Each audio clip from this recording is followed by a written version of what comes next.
Hi, everyone. Welcome. Thanks for coming. I'm Michael Gurvich. I'm John Granzo. Matt Albert. So we are the faculty leads for this project, which is sponsored by the Arts Initiative at the University of Michigan and Arts Engine. And telematic music performance was a thing before the pandemic happened. So people have been interested in using the network as a medium, playing music together in disparate geographic locations. It's, I don't know, kind of a natural impulse, I guess, to want to be creative, and we have this medium. And so people, like all technologies, wanted to sort of exploit it for artistic purposes.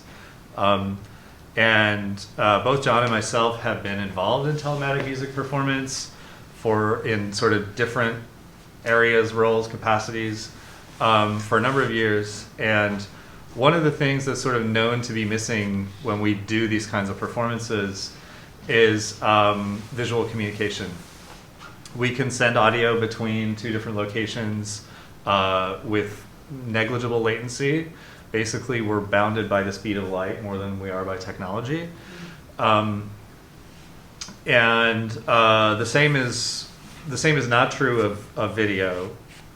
And furthermore, we kind of have a suspicion that video is not actually the best way to convey all of the physical gestural things that performers do when they're playing music together. So that was kind of the inspiration behind this project.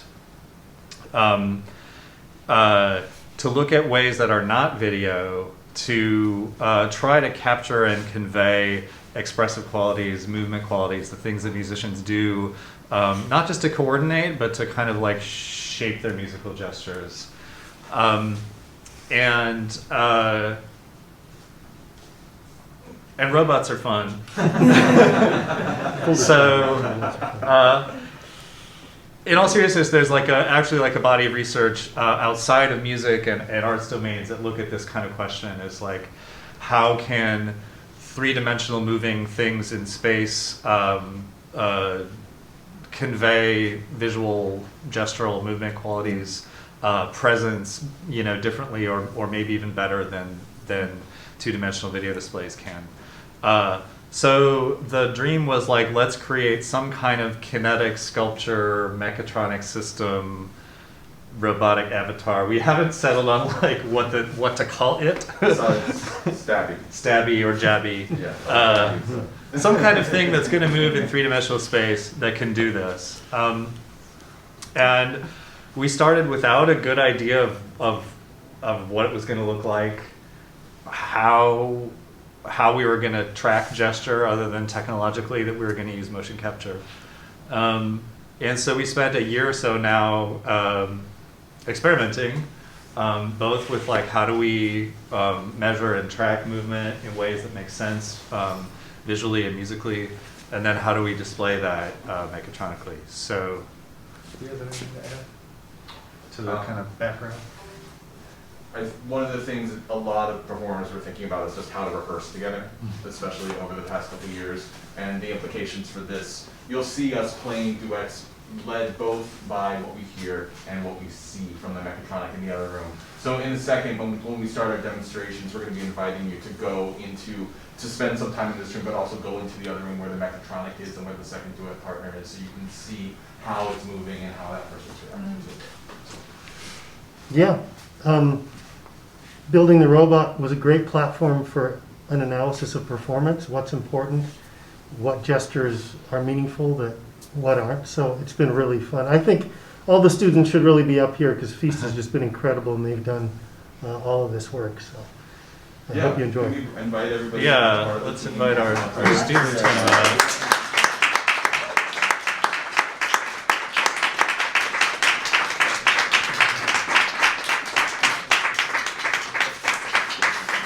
Cool. So Sasha, Katie, Nick, Logan, Reed, Margaret, Yuki all contributed and Sam, who's not here. Sam was on the project for a semester, and Sean is also got a job. And Sean is not here today either. all contributed in many different ways, so we thank them for their efforts, which you'll see momentarily.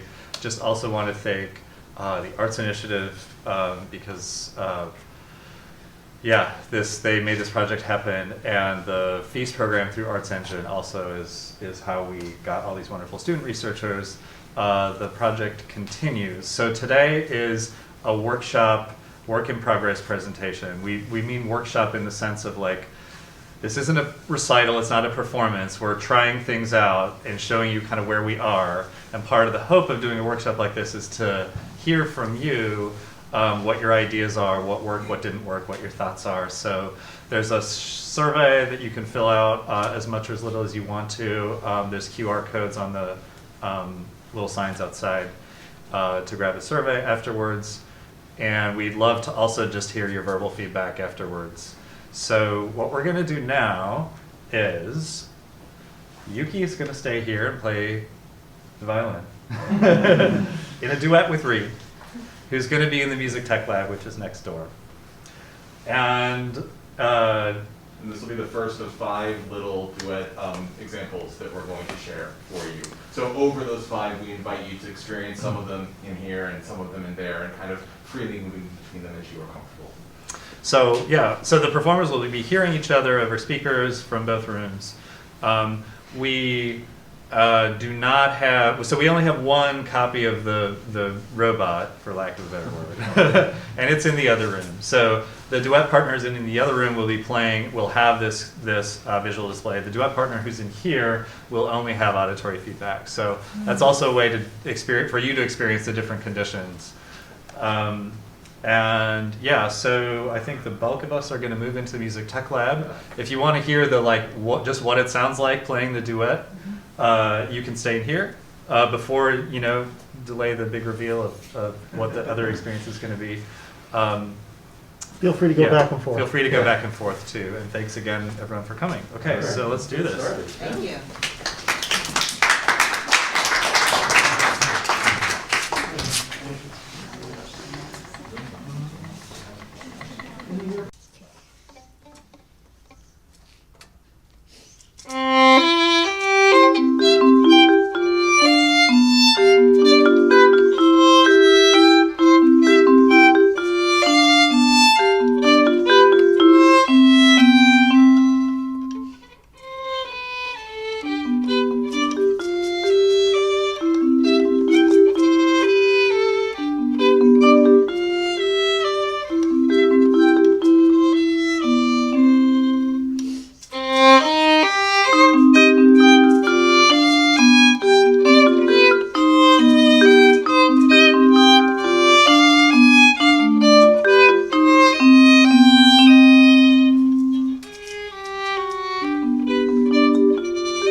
Yeah.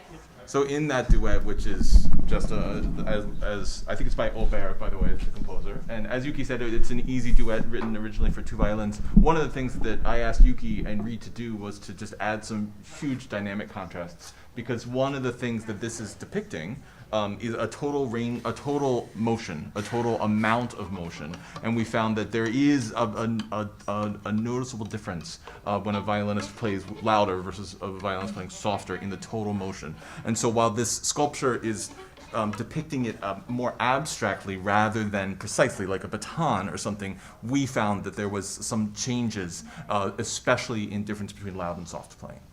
So to demonstrate some more differences, we're going to play the some excerpts from Prokofiev's Sonata for Two Violins. We're going to start with the first movement, and we're actually going to play the first movement twice.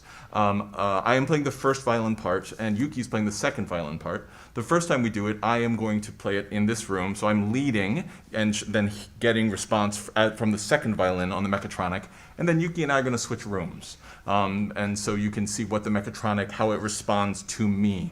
While I am wearing a mocap suit right now, there are no motion capture cameras in here. It is not getting any data. This is just for fashion at this point. That's what we'll do. We'll start with the first movement of the Prokofiev in just a second. Does anyone have any questions about what we're trying to accomplish or anything so far? Yeah. How did you decide where to put the sensors on the suit? That's a great question that I think Margaret and Logan did a lot of work on. And I think it's based on a model that they found online. Yeah. Neither Logan nor Margaret is in this room. Are either of you near a microphone in the other room? Hello. No, then. No, they're coming. They're like walking slowly over. And while we're waiting, if anyone wants to come in Stand here because the mic is pointing this way. Yeah, could you tell us when you get there about where you found the placement of the dots on our mocap suits? Oh yeah, the marker placement is following a marker placement standard called plugin gate. It's used in quite a few other projects, and there's a document detailing like where they all should go and what their names are. Fred? Yeah. No. Yeah. Yeah. A lot of mocap research was pioneered in rehabilitation settings, particularly for gait analysis.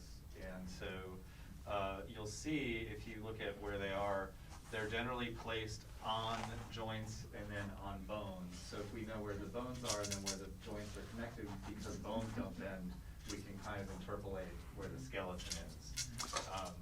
And so the motion capture analysis that we're doing is not just looking at marker locations, but looking at things like where his center of mass is, how much the body is expanding and contracting, things like that. Can you explain anything about how the motion capture data gets translated, or maybe a better way is like how do you interpret this movement? I'm having trouble sort of seeing the connection. Yeah. Well, for one thing, you can't see the person in the mocap. Yeah, and I know, but Yeah. I just like, does up mean they're moving their arm up, or mean they're moving their whole body up? Right. I think there's nothing that correlates as directly as that. It's more complicated than that at this point. But as we demonstrate some of these things, and in fact later, I'm going to demonstrate a cue from the other room, so you'll see what that will be like. For example, in the previous one, there were some times that it was closing and opening as Yuki moved her bow up or down in a slightly rhythmic way. But by watching and hearing this a couple different ways, what we started to learn is just to get the information from it, but there was nothing direct that we were getting from it. Does that answer your question? Yeah. I don't know what she's doing right now, but she's moving, for example. As you said, like a couple of simple gestures and see how they get. Yes, and we're going to do one of those for sure, yeah. Reed, did you have anything to add to that as far as what you observed with this or watching us perform? It was mostly just like the cues at the end I kind of noticed, more when I had a second to like actually look at it besides just reading the music. Yep. But at the ends of phrases I just noticed movement. Yep. It's kind of the thing. Yep. During a section or a phrase, it's kind of hard to catch exactly what it's doing. Yep. But like the starts and ends of phrases are very much more like noticeable. Yeah. This thing at least. So why don't we start by move on to this Prokofiev, because Yuki is going to be like I said, playing the second violin part, which enters in the fourth bar of this. So you will see her be still, and then you will see her begin to prepare to play, and that will be one thing that you can begin to correlate. So here's the first movement of the Prokofiev Sonata for Two Violins. Yuki, are you ready? Yep. All right.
like Reed was saying, I can notice the way that when she's going to cut off. I can notice the stillness that's coming in that, and the way that when she started preparing to play, I could notice where that it started moving in that way. And Nick did a lot of the actual programming for getting the data to the Mechatronic, and he might also be able to answer from that perspective some of those questions about how the Mechatronic is responding to the data that it's getting.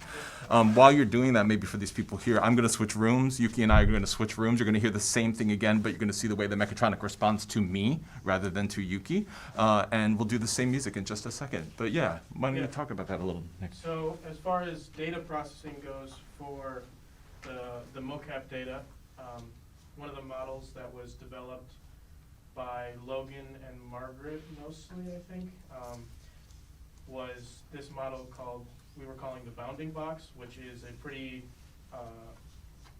it's a pretty common, or there's precedent for this type of visualization that's usually done virtually, where basically we're looking at different points on like the extremities of people's body and measuring the distance between them, and then you create this virtual box that is sort of meant to encapsulate all of their points, which we will show the bounding box later.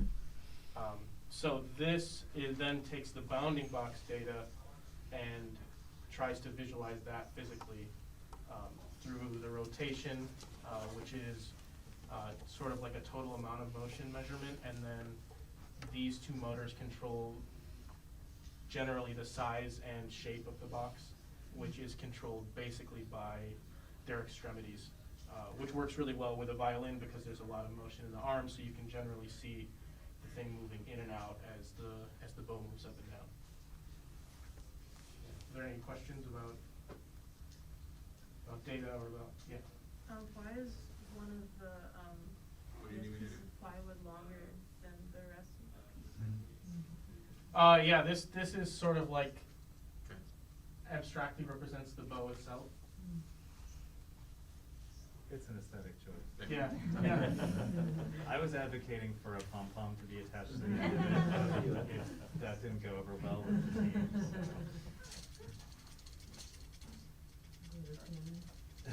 Yeah. Did you change models, Nick? I hit Mr. Albert, yeah. Okay. I can do it again just to be sure. Seems, Let me know when you're ready over there. Can you try moving your arm? Okay, yeah. Yeah. Yeah, it's working. All right. Shall we do this again? Sure. All right.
I guess I have to do the talking now because Professor Albert isn't here. Yeah, so there's some differences, but the team has always told us that even though the parts are different, they can also see the similarities in how things move, which I think is really interesting. Though maybe the Mechatronic is being a little wonky right now. A little bit wonky.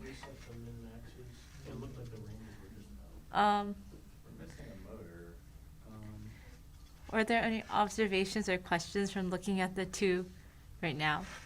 Oh yeah, it's not even live. Oh.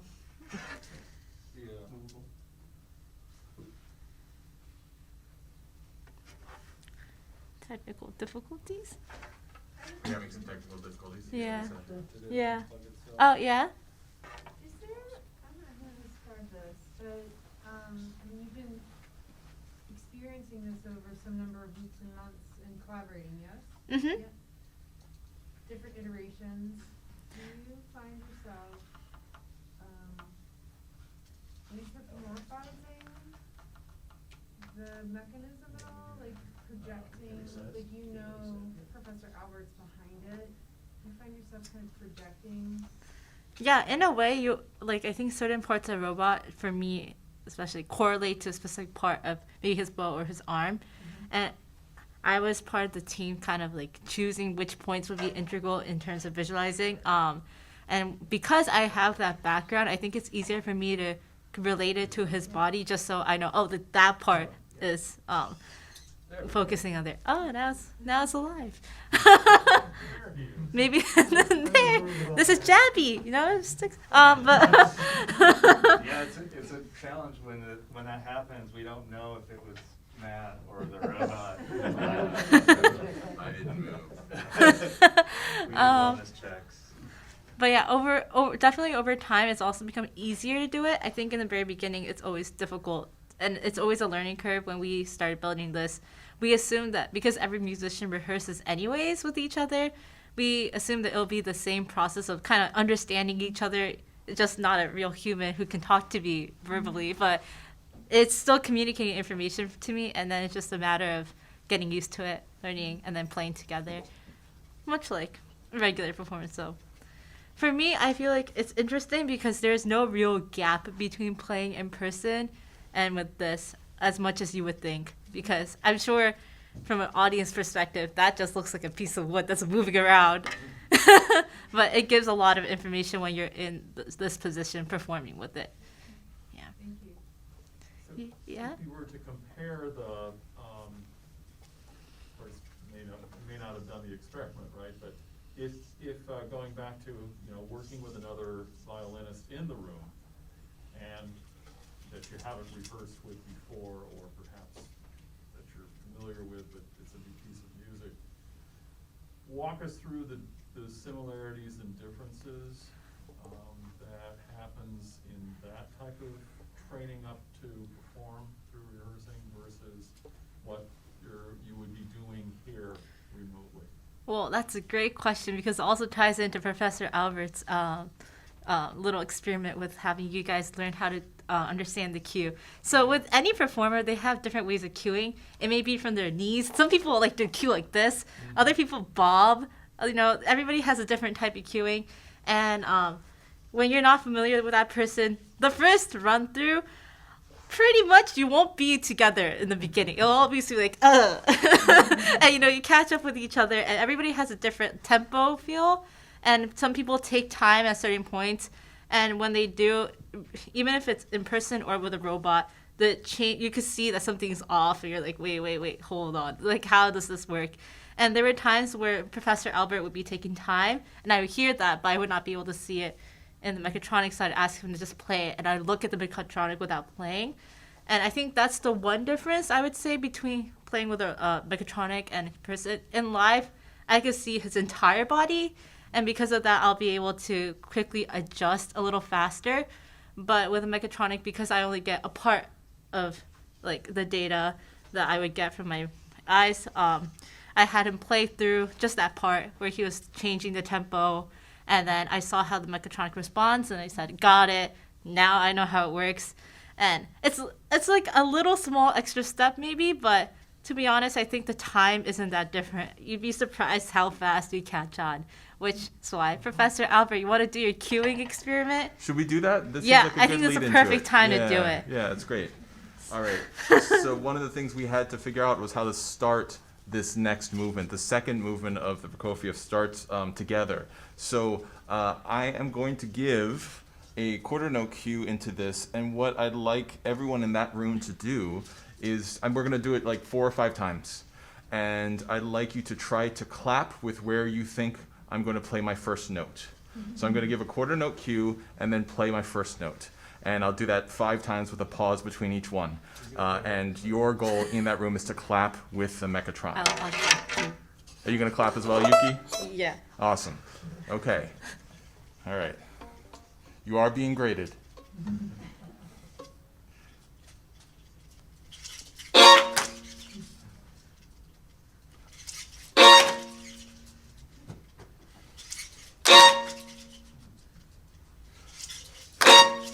Sounds pretty good to me. How's it going in there? So if you notice, just even the difference between the first time and the fourth time, the first time you're a little unsure, like, oh, it's wobbling, what are you gonna do? And then by the fourth time, I think people just, I think you experience it yourself. You get more comfortable with it. You know what's gonna happen. You know it's coming in. And it's because he has a specific pattern for cueing and the way he plays. And if I go up there and I do the cue, it won't be the same. Yeah. And it's just a matter of adjusting, which happens mechatronically or in person. So I think that answers your question, if that does. Yeah. Yes? Yeah, that ties into my question, which was like, do you notice yourself playing differently when you're in that room versus this room? Like when you know that you're being watched? And how so, if it is? It's interesting. I think situation in general always changes the way you play. For example, in rehearsal, I remember yesterday we were doing our rehearsal, and the first time I played, I was kind of like still cold, so the Mechatronic wasn't moving at all, and they had to change the settings a little so that it would move. But then by the end of it, I was super into it. I started moving around, and the robot was going crazy. So I think it's kind of getting into the performance. Every musician has a different mindset for performance and practice or run through. So I think it'll always be different. But like for me right now, when you're in that room, it's because you want to convey information, you will end up exaggerating a lot of movements. So if people go see Professor Albert, he'll be moving like crazy to get the robot going. And meanwhile, I might just be casually standing here in this room. There's definitely, I'm thinking about the principle of observation. Like I know that I'm being watched, and I know that that data is moving a Mechatronic, so I am exaggerating my motions for sure. However, I'm exaggerating them in a way that is coming from the way that I move anyway. I am not trying to move in a particular way other than that one cue, which the people in here saw how I made that cue. I basically lifted my bow almost straight up in the air and then brought it down to the strings, and that's a bigger motion than I would have made. But that's how I'm thinking about it. I'm making a bigger version of what I would do if the Mechatronic were not connected, if I were not in mocap.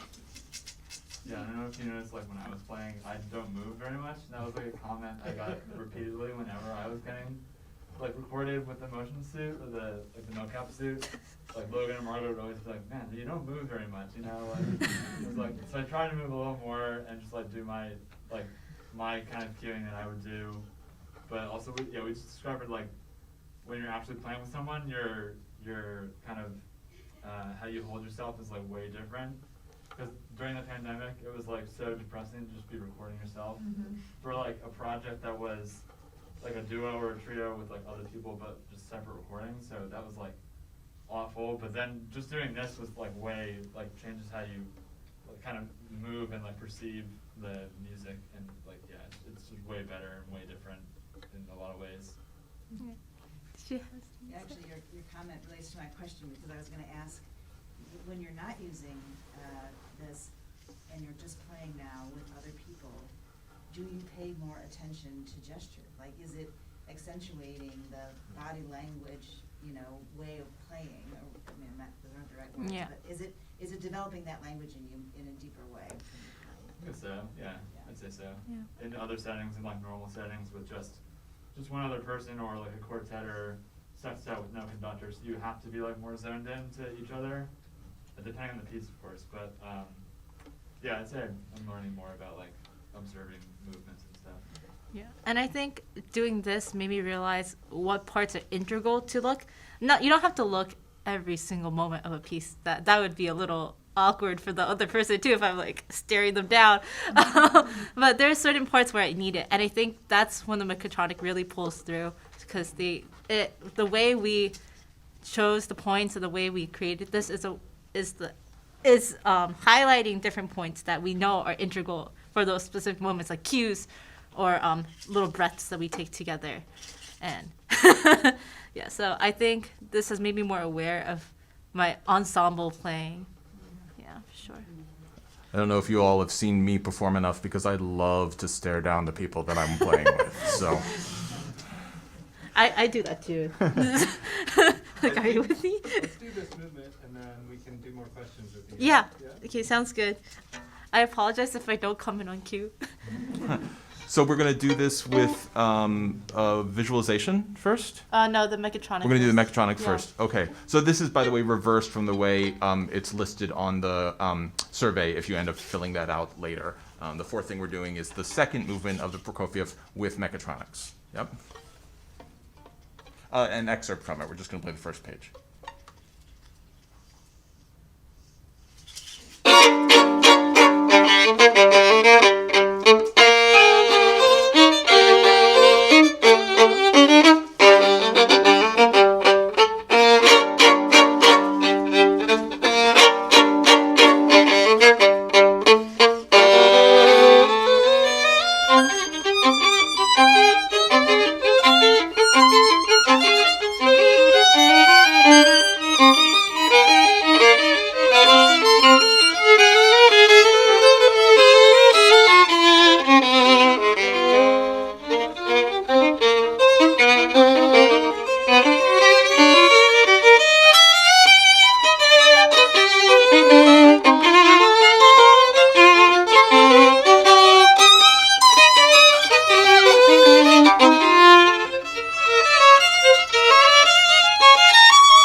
You worked pretty well, Yuki.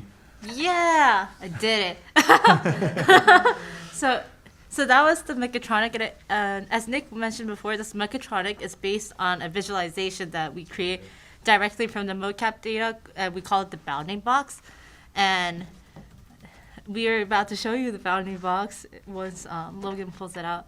And I think it's very interesting. We're going to try with me performing with the bounding box instead of Mechatronic, and seeing the differences may be interesting. I don't know.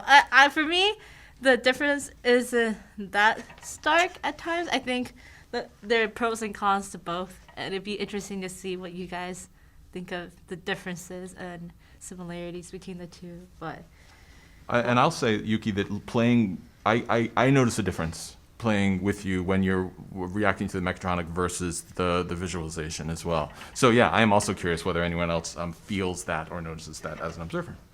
yeah, that's the bounding box. Okay. Let me know when you're ready over there. Can you just angle the computer towards me? I can scoot it over to like here. No, that's fine. Just like angle it. Yeah. Oh, maybe not. Never mind. Don't angle it. I'm sorry. Oh, that's okay. The HDMI just. Are you breaking it, Yuki? I have a knack for breaking things. I do.